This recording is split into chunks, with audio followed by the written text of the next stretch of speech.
Hi, കിച്ചീസ് കിച്ചണിലേക്ക് എല്ലാവർക്കും സ്വാഗതം. ഇന്ന് നമുക്ക് നല്ലൊരു ടേസ്റ്റി ആയിട്ടുള്ള അമരയ്ക്ക തോരൻ ഉണ്ടാക്കാം. ഒരു അമരയ്ക്കയുടെ രണ്ട് സൈഡും കളയുക. കളഞ്ഞ അമരയ്ക്ക ഇങ്ങനെ രണ്ടായി കീറിയെടുക്കുക. ഞാൻ ഇവിടെ എല്ലാം കീറി വെച്ചിട്ടുണ്ട്. ഇതിനെ നുരുന്നുരാന്ന് അരിഞ്ഞു വയ്ക്കുക. ഈ വീഡിയോ കാണുന്നവർ ദയവായി ലൈക്ക് സബ്സ്ക്രൈബ് തരിക. ഒരു പാൻ അടുപ്പത്ത് വെച്ച് അതിലേക്ക് എണ്ണ ഒഴിക്കാം. എണ്ണ നന്നായി ചൂടായി വരുമ്പോൾ കടുകിടാം. കടുക് നന്നായി പൊട്ടി വരുമ്പോൾ അരിഞ്ഞു വെച്ചിരിക്കുന്ന അമരയ്ക്ക അതിലേക്ക് ആഡ് ചെയ്യാം. എൻ്റെ ഇവിടെ കറി ലീഫില്ല, നിങ്ങൾക്ക് കറി ലീഫ് വേണമെങ്കിൽ ആഡ് ചെയ്യാം.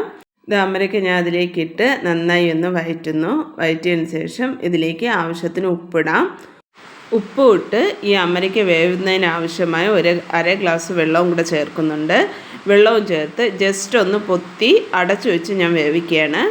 അല്പം കഴിഞ്ഞ് തുറന്ന് നോക്കിയപ്പോൾ നന്നായി അമരയ്ക്ക വെന്തിട്ടൊന്നുമില്ല, ഒരു പകുതി വേവായിട്ടുണ്ട്. ഇത് നന്നായി ഒന്ന് ഇളക്കിയതിന് ശേഷം അരിഞ്ഞു വെച്ചിരിക്കുന്ന സവാള ഇതിലേക്ക് ആഡ് ചെയ്യാം.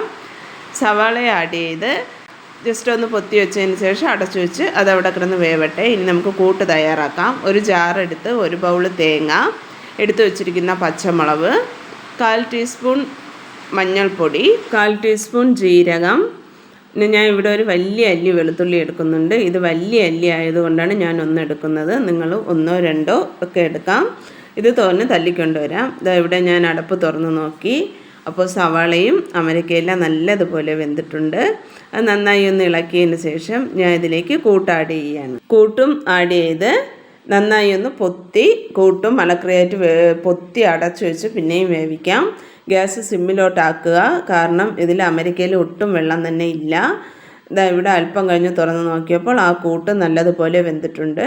ഈ കൂട്ടും സവാളയും അമരയ്ക്ക എല്ലാം കൂടെ നല്ലതുപോലെ ഇളക്കി യോജിപ്പിച്ചെടുക്കുമ്പോഴത്തേക്ക് സൂപ്പർ ടേസ്റ്റി ആയിട്ടുള്ള അമരയ്ക്ക തോരൻ ഇവിടെ തയ്യാറാണ്.